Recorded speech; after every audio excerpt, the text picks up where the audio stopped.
Let's get started. Welcome everyone to StoryShare's July webinar, all about creating coherence. We are going to be having a live panel discussion with some experts and teachers in the field of adolescent literacy. And we're going to be talking about how do we do the Herculean task of connecting literacy intervention and core curriculum.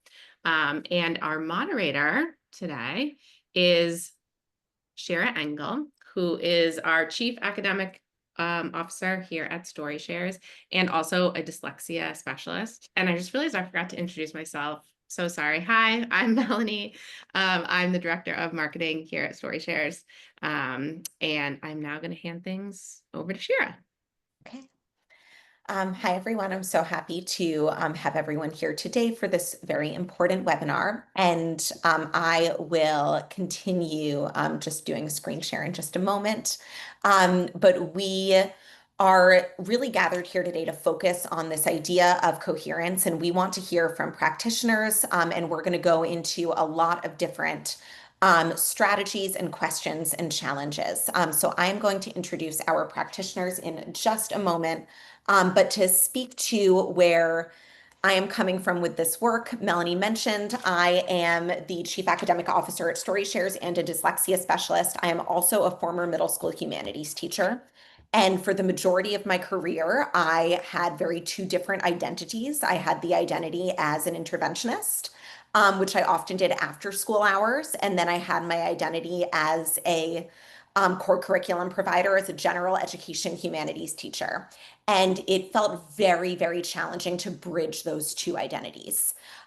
So a lot of the work that we do at StoryShares and the work that we want to bring to light through this webinar, through the amazing practitioners that are joining us today, is that work of creating a bridge, cohesion, coherence for students, because if we can make sense of it, then they can better make sense of it as well. And Melanie, I think that you have to be the one to share your screen for this because I don't have permission. Okay, give me 1 second. Thank you. All right. There. Okay, Oops. So great. sorry. Okay, so the first panelist that I am thrilled to introduce is Christina Cover, and she is a special education teacher and the literacy coordinator at a public high school in the Bronx. And I have had the pleasure of meeting Christina at adolescent literacy summits, and this work is really valuable on the ground in the high school classroom and then also through the Partnership for Adolescent Literacy. So Christina will touch on this a little bit when she answers some questions, and we're really looking forward to having her join here today.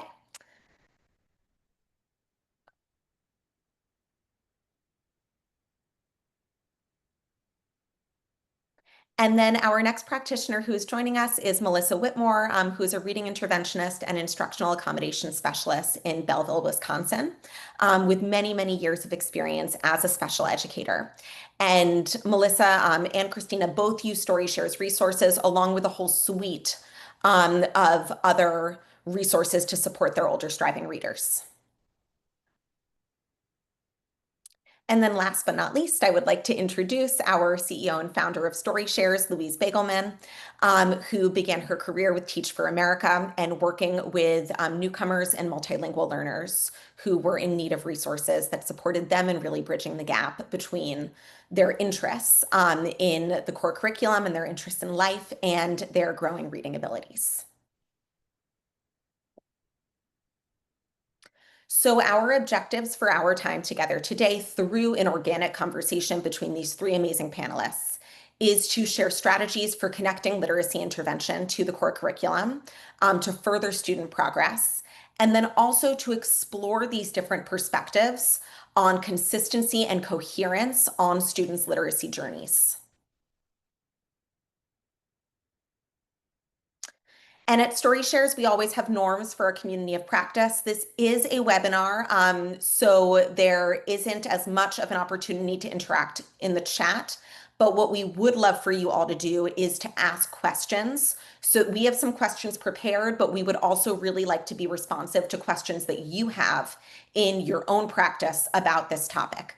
And so in creating our questions, and for you when you craft your questions and send them in through the Q&A, we want to really focus on approaching our work through an equity and assets-based lens. So we're looking at what can our students do and what can we do as teachers.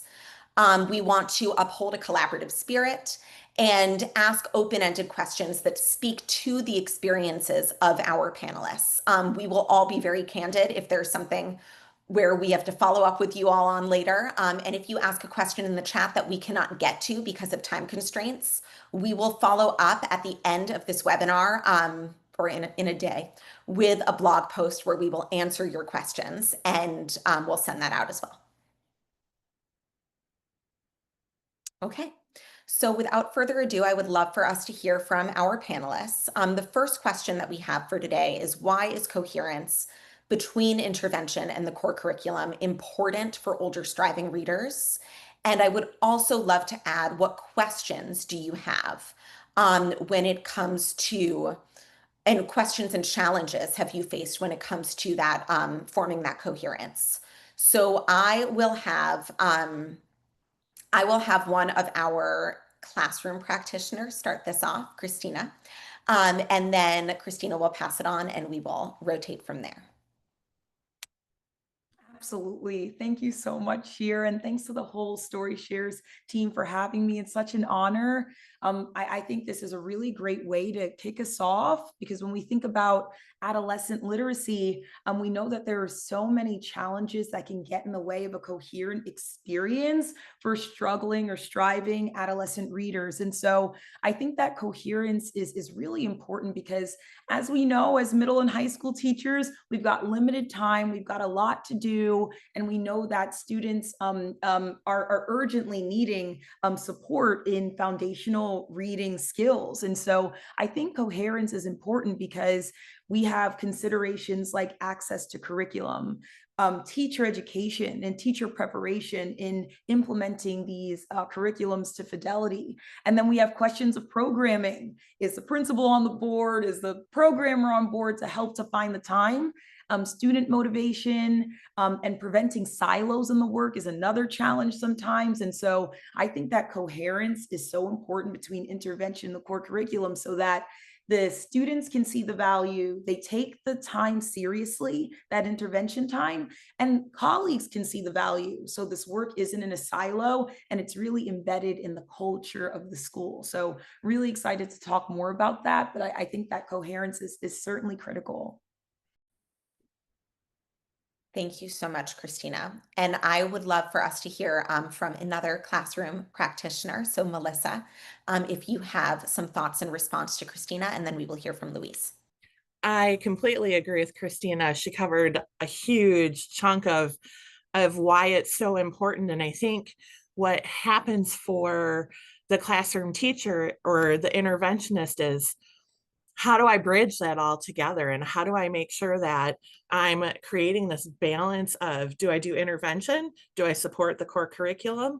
And what's most important for the student? They want their homework done, but I know that there's so much more that we need to do. And so that bridging of all of that together is so unique to try and balance it. So it is really important to try and find that balance when you're looking at curriculum.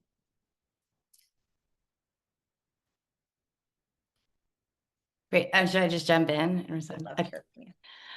Yeah, just to echo what both Christina and Melissa said, I think I love the word silos and the word balance. And I think that both of those pieces become more challenging in the upper grades than they are in the early grades. Not that teaching is not also challenging in the early grades, but it's a little bit more, step by step, and it has a little more space and a little more margin for the different pieces to be introduced systematically and for the students to be able to master one and they move on to the next. And so if they haven't, which so many students, as we know, have not mastered by the time they get to that fourth grade point and enter middle school and high school, then teachers have to truly do two things at once. And that's tricky in and of itself, doing two things at once. But if the resources you have, the tools you have available to do each of those two things don't speak the same language and exist in silos,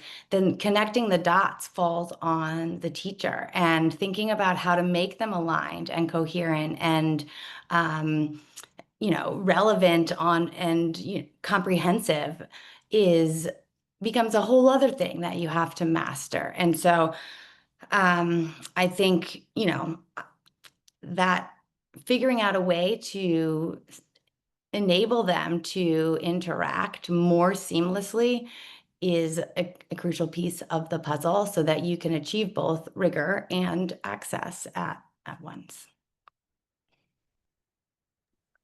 Thank you all so much for these very thoughtful responses that are really helping us kick off this conversation. I just want to echo, especially if folks are coming in a little bit later, everyone on all of our panelists wear multiple hats.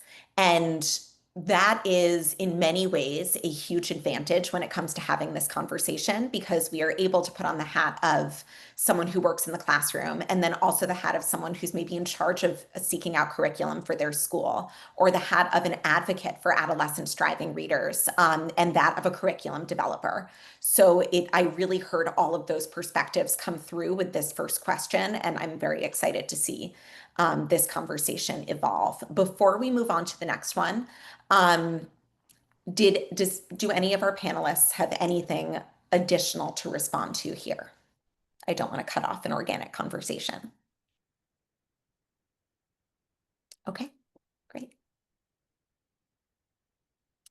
So our second question is, how do you ensure that intervention strategies align with the core curriculum so students experience consistency and coherence across instructional settings? And I want to encourage everyone to think big picture about this and to think nitty gritty, like the classroom strategies that come into play when doing this. And then I also want to share that there are some, at least when I have taught interventions, I have had moments of like, I can't do this. This is not possible right now. So if there are moments of that feel impossible, feel free to share those moments as well, both the possibilities and the lack thereof. And for this one, I would love for Melissa to start the conversation for this question.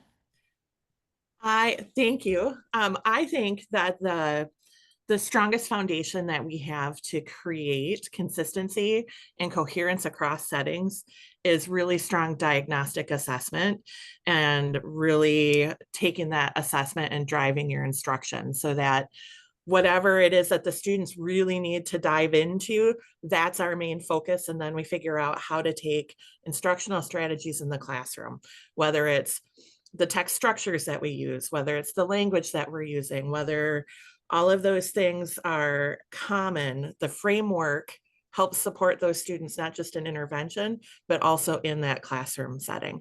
But I really think that strong diagnostics are key. And I know Christina, probably as a special educator, that's something that we tend to strive and do well with, and be able to dig down into diagnostics to make sure we're helping our students get to the core of what they need help with.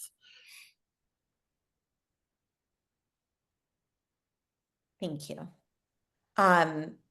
Christina, would you like to add anything? You seem like you have things brewing. Totally. Melissa, I'll just echo what you said, completely right there with you, and the importance of diagnostics and really using that to drive instruction and instructional decisions.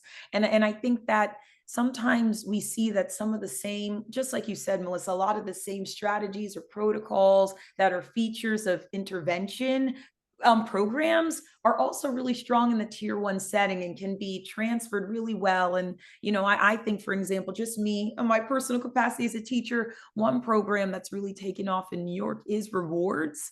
And so I'll be in the classroom, I'll use rewards. Rewards has a really nice vocabulary protocol that has a lot of tenets that are focused on explicit instruction. And so maybe the teacher will say the word, the students have to repeat what part of speech, back and forth, use the word in a sentence, turn and talk, so there are some things that I try to encourage students to remember, and I try to share with colleagues when I'm co-teaching with them, try to bring in a lot of the same strategies. And I think that incorporating writing instruction, I know I joke that I'm the writing revolution advocate that's never been paid by the writing revolution, but I on a personal level just really like the stuff they have, because I think that very intentional writing instructional strategies can be great in tier 1, tier 2, tier 3, and creating that consistency can really relieve the cognitive load for students so that they're recognizing the same practices across content areas.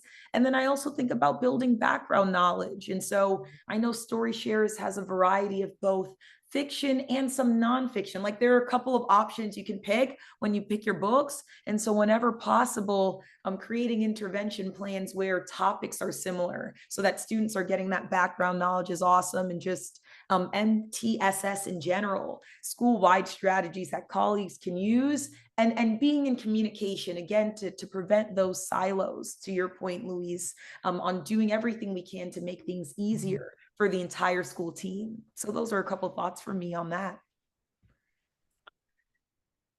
Yeah, well, love both of those pieces, everything from assessment, understanding the starting point, and then all the way through to writing, which we sometimes think of as kind of completing the literacy cycle. If you go from, figuring out how to read and then ultimately to being able to write proficiently, that is a full kind of transformation that highlights all of the growth and, that's maybe hidden underneath, but has to take place to get there. So love both of those points.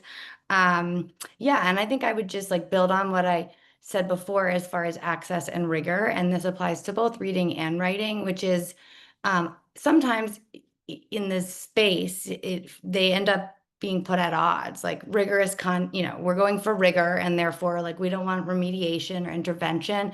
But to me, intervention is the opposite of at odds with rigor. It is an access point. It is building a bridge towards more rigorous content and skills.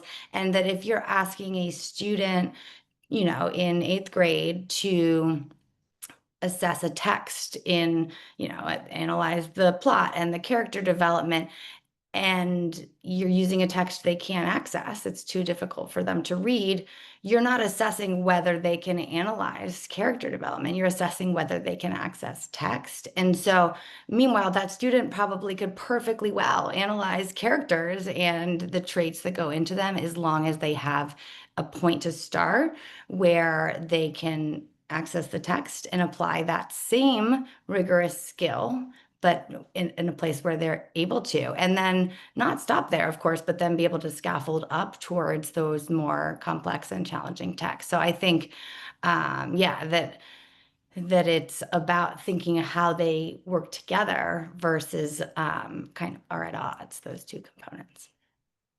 And I like that you said that, because I think it's that this is where in the discussion assistive technology becomes so important. Like, how do we give students access to that text so they can do and show all of the things they know without making it about the reading of the text? And so being a huge advocate for that assistive technology for kids is so important to make that bridge for both the intervention curriculum, but in the classroom too. Absolutely. I have a follow-up question here. So at StoryShares, we have heard, and Louise alluded to this, but at StoryShares, we've heard like it's not possible from some people to do that bridge. And so I'm curious about any pushback that our panelists have found when it comes to using intervention strategies that align with the core curriculum and intervention as a pathway towards and a vehicle for rigor. If anyone has received pushback, I'm curious about what that has looked like and what your response is. I think we can use this as a way to respond to that. So let me know if anyone has follow-up questions about my follow-up question, but if anyone has thoughts here, I want to give some space. I could share. I think I see where you're going, Sheer, and completely relate, because I think, so often, again, in the secondary space, we have so many priorities and so much pressure on educators, whether they're tests, end of year assessments, so much coming up, and so for an interventionist or a special education teacher who might be trying to advocate for evidence-based instructional strategies, particularly for kids who are at the word reading level, like they just still need help with their decoding, other things, it can be really tough. And teachers might feel like that work is getting dismissed in the world of everything else that needs to get done in a short amount of time. And I also think there has to be a conversation around when teachers get evaluated using the Davidson, the Danielson rubrics. Sometimes those rubrics are at complete contradiction to some of the tenets of explicit instruction that are advised in a book like Rewards or Phonics for Reading, that are very, call and response, or they might feel scripted, but there is something to that routine that is beneficial in the intervention space. So it is definitely tough, pretty interesting conversations can happen, but I think all educators share a common goal of really wanting their students to be successful. And so I've been so lucky to work with colleagues who are open to everything, willing to try, and wanting to see what can be done. We can bring some of these protocols into an inquiry-based classroom. We can bring them into different spaces, and there's space for all of these approaches. So I'm really thankful that you brought up that question. The pushback can be real, but the conversations are possible. And I think some of those conversations, unfortunately, fall onto the students having to be their own advocate and to use the things that they need in the classroom. So if they're not being given what they need, or that collaborative conversation hasn't been as productive, it's really incumbent on those students to go, but I need this. I want to do this. I should be able to do this. And that's hard on kids too, to be able to do that. Yeah, and I'll just add to both of those, with the need for getting to the good stuff, the content, being able to build those higher level skills, which relies on the best way to be able to engage with it. And I think of engagement both, like to Melissa's point about access, like being able to listen to an audiobook so that you can actually engage on that skill. For example, I've talked a lot to parents who worry that audiobooks are not, that's not reading, that's, No. or graphic novels, but it's, I always say any reading is good reading, and it depends on what your objective is in that case. If you're trying to teach them to decode, written text like that, that's maybe an enabler, but that is not going to allow them to practice that skill. But if you're trying to get them to, analyze the events of a plot, then they can listen to that text and they can use that higher level thinking skills in that way. So I think, yeah. And then the second way I look at engagement is like the content. And if students have texts that they find relevant to them and representative and that they actually can connect with, then that gives another access point, especially for older students who maybe have already gotten to the point where they're not used to feeling like these texts are written for them. And so they don't feel like reading is something they'd like to do. But when they find books that really can connect with them, it gives them a new bridge that way as well. So. Thank you all so much. I feel like there are so many very concrete ways that we can push back against the assumption that intervention does not mean we're abandoning grade level rigor. We're actually supporting it and bolstering it with really concrete and wonderful student strategies. Melanie, if you could go to the next question.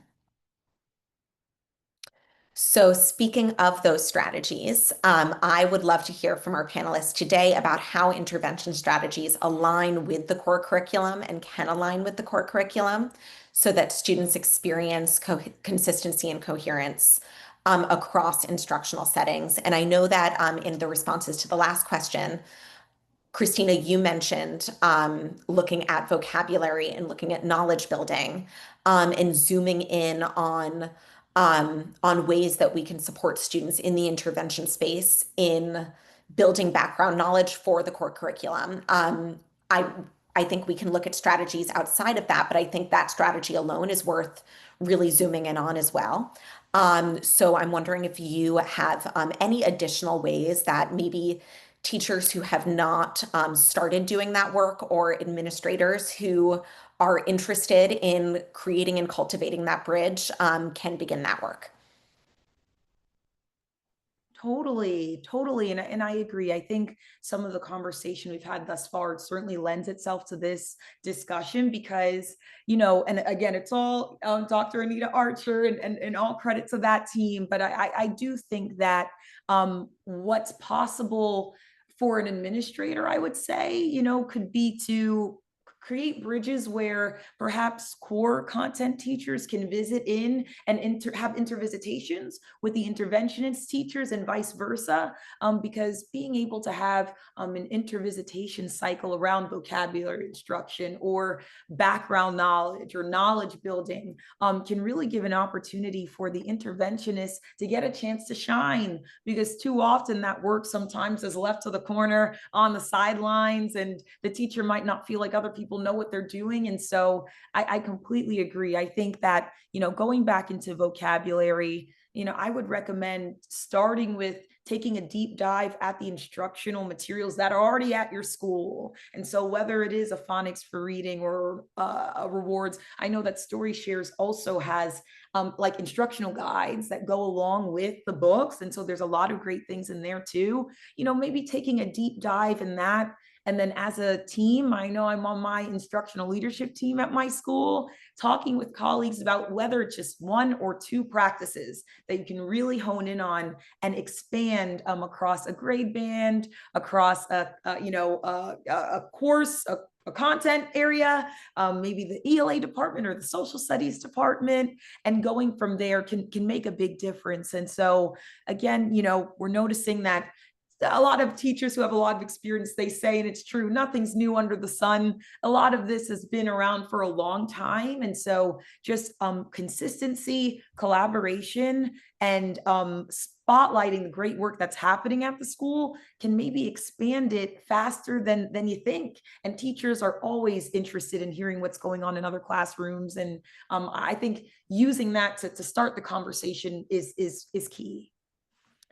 Thank you so much. I'm going to take my moderator hat off for 1 second, and then I'm going to put it back on right after. I just got very excited about something that you shared, and I see that some members of my Brooklyn Green School family are here at this webinar, and something that we did at that school, where Christina, I shared a role that you have as literacy coordinator, is and this did come from administration, really looking at what strategies can we use across all content areas that students see again and again and again. And there are so many reasons for doing that. Part of that is that often students who are working on their reading skills are also working on their executive functioning skills. And so supporting them with visible thinking routines that allow them to organize their thoughts, and then them seeing the same thinking routines in math, in humanities, in science, like that, I have witnessed that being such a transformative experience for students. Okay, I'm putting my moderator hat back on now. And what I am going to say, what I'm going to request is that I think that we have some attendees who came in after we did introductions. I would love it if our participants, if you are able to, I can't do this for you, I already checked, could add in your roles to your name on Zoom. And then in parentheses, the state that you are joining from, just so everyone, just to show the breadth of perspectives that we have here for when you are talking through your different responses. And if you can't, no worries. I just thought that would be a nice addition. Okay, Melissa and Louise, do you have any additional strategies that you would like to add to what Christina laid out? I think what Christina talks about is what we're really diving into as a staff this year in our building, is looking at that whole disciplinary literacy aspect of things, and how do we put that background knowledge and those literacy aspects into the classroom, so that students are seeing that no matter what room they're in or what subject they're studying, they're becoming an expert in that subject. And you have to think about it how you're reading differently, but yet there are so many similarities across how we think and what we think and how we read and how we write, that I think absolutely it's hard work. It's the vocabulary strategies, it's the thinking out loud strategies, it's how do we write, how do we read. All of those things are so important, and it's hard work to tie in what you want as a subject expert and literacy to come together. So I think there's a lot of work to be done, but I know there's lots of good things happening. So Yeah, I mean, I love that point because that's what we spend a lot of time thinking about and talking about internally at Story Shares is the work that that you're doing as teachers currently every day, and that we remember, that all three of us from Story Shares here were also teachers doing as teachers is some of that, yeah, previewing vocabulary, making sure they have entry points to new subject matter or texts, whether it's science, social studies, or ELA, such that when they are encountering those more complex skills paired with new knowledge, they have a foundation of that knowledge to then be able to apply the skills to. And so, yeah, I think one of the things that I'm always thinking about, as my team knows, is how do we, in an ideal world, the teachers don't have to do all of that heavy lifting themselves. Like, what if there was a core curriculum that had scaffolded entry points such that, the intervention is not a separate program or a separate room, right? It is built in so that there is clear coherence, to use the word I think features on every slide here, between those foundational skills and the content, the subject area, whichever one it might be, so that that in a classroom or of students, they're at different points. They're at different points along their journey as learners and with knowledge and skills. And so how do you kind of ideally think about bringing those all together, and so that teachers don't have to sort of constantly, build in those connections themselves. So I would love to leave space for Melissa and Christina to respond to this. And I'm just going to add the follow-up question of like, there are a lot of like what ifs there because it hasn't necessarily been done before in a really comprehensive way. And so I'm curious, like what would change for the teacher experience? What would change for the student experience? Even for the administrator experience, if what Louise just described, if that kind of curriculum with a comprehensive set of entry points for our most striving readers existed. I'll give everyone a moment.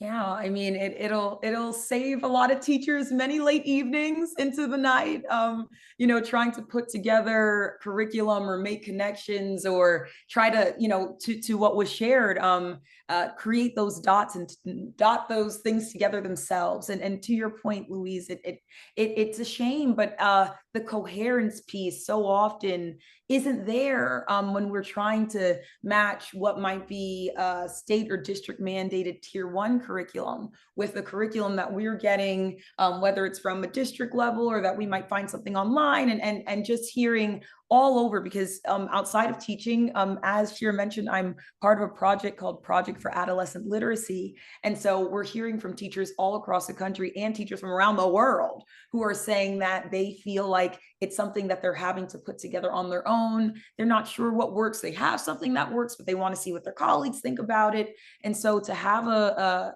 strategy or an approach to instruction where things are ready made and there are a lot of entry points for striving adolescent readers, that would certainly be of interest to admin, to students, teachers. And I think it would create a coherence even in the conversation of like, this is what we're using, this is the benefit, this is what you can do, and just helps to kick off the year right, when you have an approach like that. And so really exciting to continue to talk about what we can do with that regard. and then the conversation becomes not about what do I do? But do I jump in, or who needs the most, and can everybody benefit from it? So if I start in at this jumping point, is everybody going to be into what I'm doing? Have those points to start with and not have would be phenomenal. I think it would change curriculum and how we teach and how kids learn. But it's very difficult without it.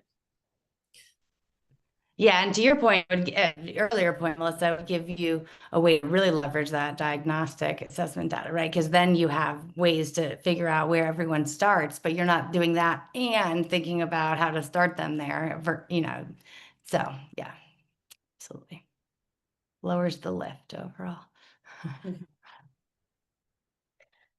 Thank you all. I think that there are so many synergies here just amongst our panelists, but also when it comes to this content and looking at how to create pathways and entry points for the content. And there was something about what Louise just mentioned about, in response to Melissa's earlier comment about looking at diagnostic assessments as a pathway to giving students what they need, because we need to know what they need in order to give them what they need. And so that reminds me that I think that sometimes when we look at assessment, sometimes when we look at curriculum, there can be a feeling or a question of like, now what? Like, okay, we have these scores, now what? Okay, I have this grade level curriculum, now what? Or okay, my school bought into this phenomenal intervention program, and now what? So if Melanie, if you don't mind switching over to question 4, I'm going to try to create somewhat of a bridge here, and we'll see how far I get.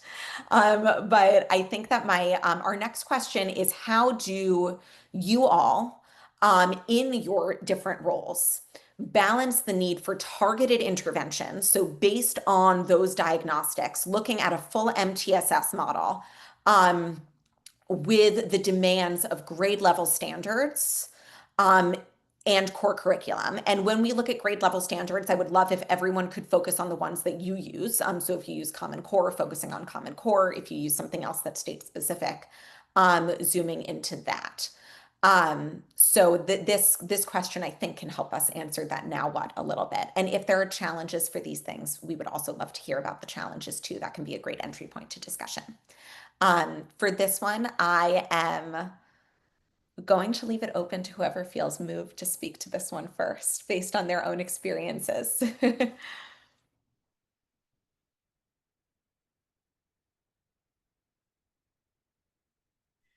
Could jump in first. And, I think some of what I will say is connected to what's already been shared.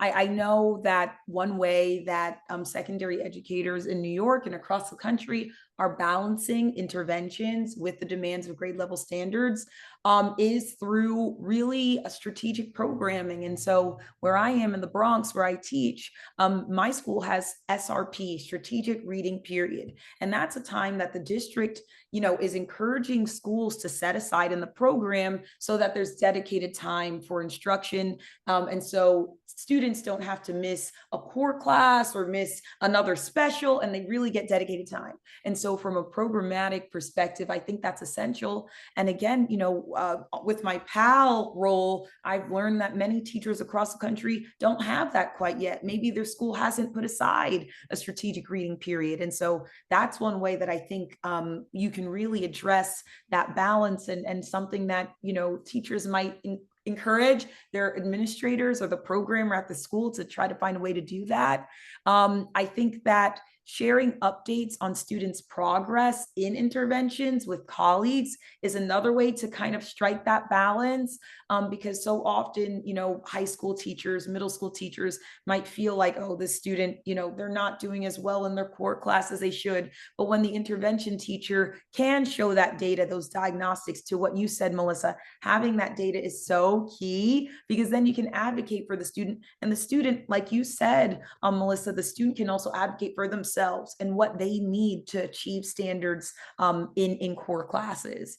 And so having those data-driven conversations is awesome. And I also, back to story shares, I think that having books that are high interest, decodables, are a really awesome supplement and a wonderful opportunity to encourage students to continue to read and making those connections to the curriculum even better. And so those are some ways that I think it's possible to balance, but it is certainly a challenge, particularly at the secondary level. And then I think we come from such different backgrounds. Like I'm in rural Wisconsin, and so like small school, not many teachers. I am the interventionist for grades 7 through 12. It's just me.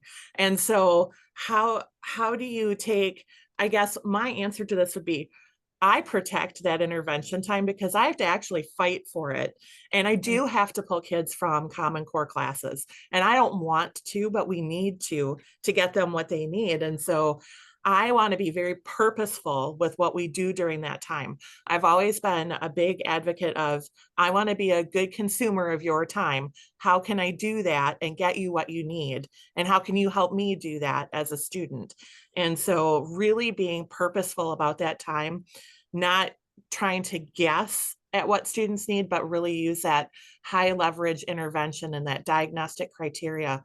That's how we start diving back into that grade level standard. Then I look at both pieces, but I really want to make sure that I'm investing in the time that those kids really need and being purposeful about it, because it is really hard to come by, especially in a smaller school or a smaller district. So I think the conversations are good. And yes, sharing progress is so important. I agree with you, Christina. We have to tell teachers what kids are doing well at and what they can do. But we also have to we have to find that time, and it's hard to find. I think all schools are struggling with that, especially with older striving readers. I know Wisconsin put in Act 20, and we're really focusing in on our younger students and their intervention. But we still have to look at what do our older kids need who didn't get that intervention, and how do we bridge that gap for them. So it's complicated, right? All schools are different and all schools are different sizes. So it kind of gives you perspective from both ends of the spectrum of small versus a larger school. Yeah, I love that, from both like full spectrum wise, but also the theme of some of the other, like the additional layers that make it so complex and challenging to address literacy in the older grades. And one of them is quite simply, like from both of your perspectives, scheduling. We find that a lot, where there's a desperate need for literacy intervention in grades 3 through 12. And in grades K through 2, or even sometimes 3, there is very dedicated time. This is when the students learn how to read. Like my kids are in early elementary school. They have a lot of time to focus on reading, and they get to do those strands distinctly. Like they're doing their foundations and they're working on decoding and phonics, and then they're also like doing their comprehension and building vocabulary, making meaning. And they have so much time in the schedule for those pieces. And when you get to those older grades, and certainly middle school, high school, we have, we've always operated on the idea that they can read by then, and so they can read to learn, and so we're just going to throw them into all that knowledge stuff. But that if they can't read yet, which we know so many students can't, more than half of them in most cases, at least at some level, when do I catch them up, while also meeting these rigorous demands from a standards and curriculum perspective? And so literally just scheduling, like having enough time in the schedule dedicated to that, is something we're always thinking about, which is a structural challenge, not an unovercomable one, but which, two different approaches for how you've addressed it. But it should be something we now think about, given the current population of readers and the fact that so many of them do need that extra time. So yeah, that's I think, a powerful way to look at the complexity of adolescents learning to read. And to speak to something that Melissa brought up about different acts in different states for grades K-2 or K-3, there is a layer of that comes from advocacy, but it's not always coming from necessarily the advocacy of teachers or of students, or even of administrators, because that need is so obvious, and clear across the board that this is our time for teaching students to read. And when we extend that, and when we look at the long game, and when we look at the students who did not get what they need in that time frame, we then, and everyone on this webinar, we become advocates.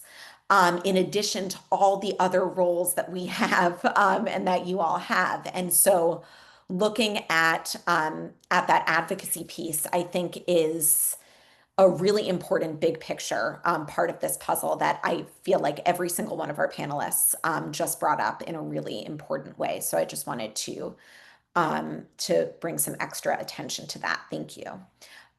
This next one is going to really just build on this question and to look at some additional strategies, and to look at evidence-based instructional strategies in particular, which again, we have a ton of research for learning to read in grades K-3. And I know that the Partnership for Adolescent Literacy does a lot of work with looking at evidence-based strategies for older students. The Institute for Education Sciences has done a little bit of that work as well. And the Reading League is more recently looking and examining at how the research has to be a little bit different when we're talking about older students, because we're talking about very different experiences. So I would love for us to look at some evidence-based instructional strategies that you all have found most helpful and successful for bridging gaps between intervention and core instruction for adolescent readers. And another way that we can look at this is, how do you make it make sense for those older students? So how do you make the intervention make sense for them and feel relevant for them as older students? How do you make the curriculum make sense for them and feel relevant as striving readers? So I would love to hear what everyone has to think and say on that one. For this one, I would love for us to begin with Melissa, and then we can kind of go organically from there. I think when I think about strategies that I try to work with students on, I think about two things. One, if I can give them common academic language, I need to use the language that their teachers are using in the classroom, not the opposite way around. Even though sometimes I would like my language to be used, I make sure I'm using their language so that students are able to transfer that into the classroom and know that I'm talking about the same thing their teachers are talking about. We use some of the same routines. We use some of the same mechanisms when we're working in intervention or we're working in the regular classroom. But I think the biggest strategy that the kids get the most from is the metacognition piece and the self-monitoring piece. Is what I'm doing making sense? Does this make sense to me? If it doesn't make sense to me, what am I going to do about it? And it's that what am I going to do about it that has the biggest impact, I think, for our older striving readers. I can ignore it and keep going and miss something really important, or I can stop and be willing to advocate and ask some questions.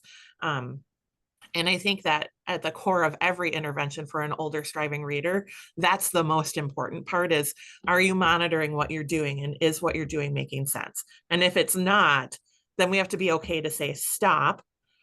I need to back up and figure out what's not making sense. And kids don't like that. They want to like move forward and move on and just be done with the task. And so I think if we can mirror that strategy in our regular ed classes as well, in our core classes, and talk about what do we do when things don't make sense, I think that that is a strategy that could cross both areas.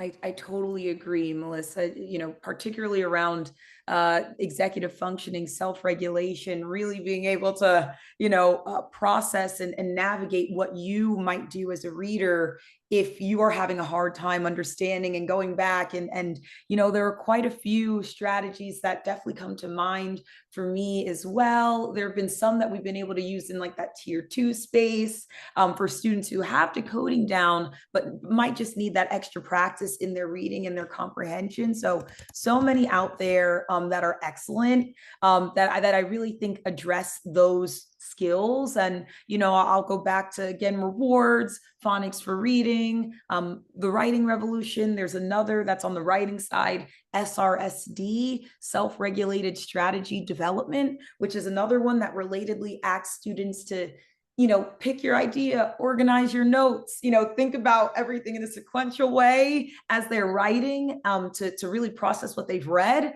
And I know my students, by the end of the year, they were tired of me with all the acronyms and all the things, but they began to remember it by the end. So really helping with that, that regulation, that self-regulation, that executive functioning. Again, back to story shares, bringing decodables into the tier 1 classroom as a supplement is always awesome, to encourage striving readers to keep on reading, and to get that practice going as readers. And then outside of my role as a teacher, just like Shira mentioned, the Project for Adolescent Literacy, we released a survey to the field from August to September 2024 and got responses from 539 people, educators across the country, people internationally responded. We got responses from 44 states. And so at this time, the materials we share do not necessarily represent or are endorsed by the PAL steering committee. But however, there are some materials that did rise to the top during that survey work. Orton Gillingham approaches, Wilson reading system, rewards, like I mentioned, Lexia Power Up, writing revolution, take aim at vocabulary, rhyme magic, Winston grammar. Other things came up less often, but those are what teachers across the country have told us are the ones that they feel like are the most effective in their instructional approach. But again, bridging that gap to the core instruction still remains something that people struggle with, that I struggle with, teachers across the country. And so we're continuing that conversation as a PAL team, ways that we can support teachers and create and share roadmaps to help interventionists and all teachers really bridge that gap for their schools and for their students. So much good stuff there. I have so many thoughts. So yeah, I think I love the metacognition and self-regulation pieces. Those metacognition is one of my favorite words.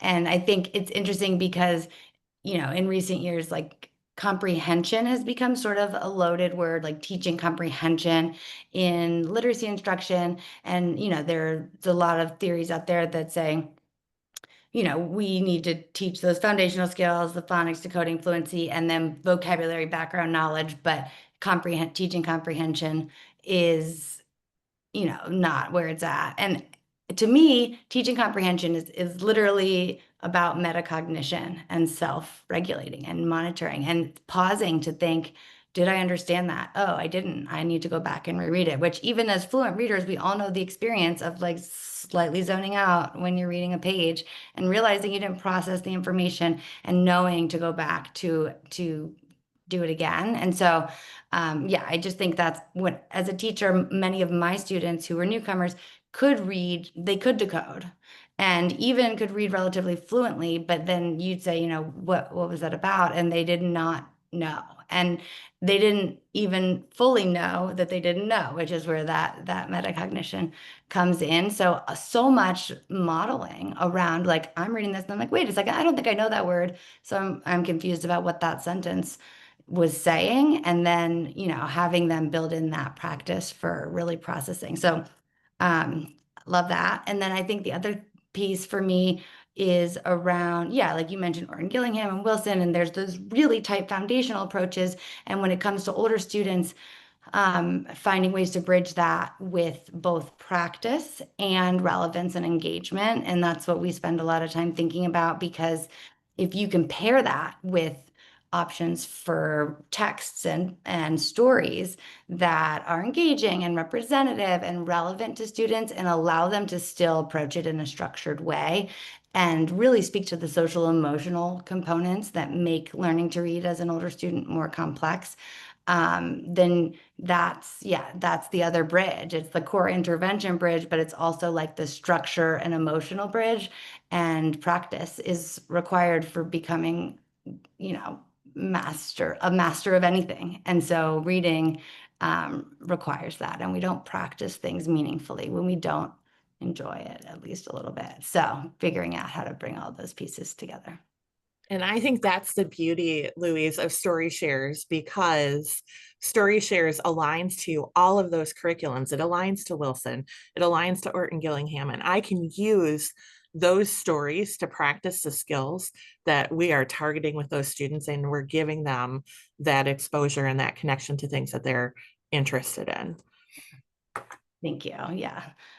Absolutely. And if I could just add, I'll completely agree with that. I think that's what's so promising about the work that the Story Shares team is doing, because I believe, again, I have no PhD. I'm still such a young teacher, but, I believe that social emotional piece for secondary readers is the next frontier of this work, because so many students have experienced struggles with their reading for so long that I know in Zaretta Hammond's like culturally responsive teaching in the brain, she talks about amygdala hijack, or just like so many students feeling shut down.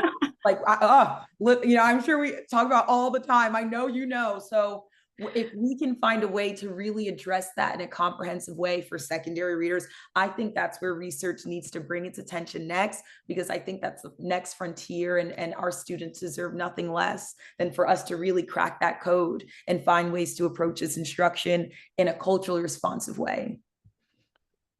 It is like painful for me to end this discussion here, but it is 12:58. But we could keep going, I think, for legitimately hours here.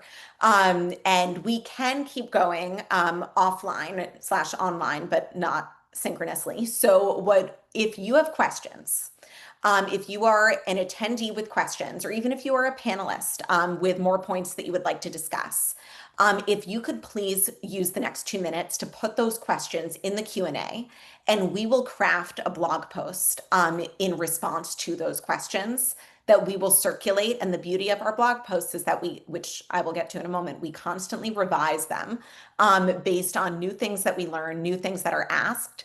So if you would like to even email over some questions, we'll revise it, we'll recirculate it. So this can be a really living, breathing discussion, and the post can become a working document.